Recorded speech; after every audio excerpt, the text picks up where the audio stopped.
a day of mourning in China, amid doubts over its virus toll. The Chinese government held a nationwide day of mourning on Saturday, the day of the annual Tomb Sweeping Festival, a traditional time for honoring ancestors. Flags flew at half-staff, and alarms and horns sounded for 3 minutes starting at 10 a.m. Xi Jinping and other leaders of the ruling Communist Party attended a ceremony in Beijing. It will probably not be enough to soothe many families in the city of Wuhan, who have chafed against the state's efforts to assert control over the grieving process. Officials are pushing relatives to bury their dead quickly and quietly, and they are suppressing online discussion of fatalities as doubts emerge about the true size of China's toll from the virus. The police in Wuhan, where the pandemic began, have been dispatched to break up groups on WeChat, a popular messaging app, set up by relatives of coronavirus victims.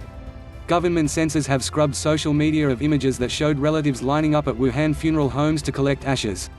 Officials have assigned minders to relatives to follow them as they pick burial plots, claim their loved ones' remains and bury them, grieving family members say.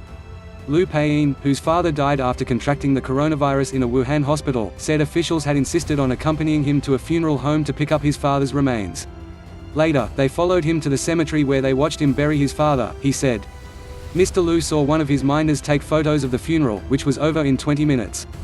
My father devoted his whole life to serving the country and the party, Mr. Liu, 44, who works in finance, said by phone. Only to be surveilled after his death.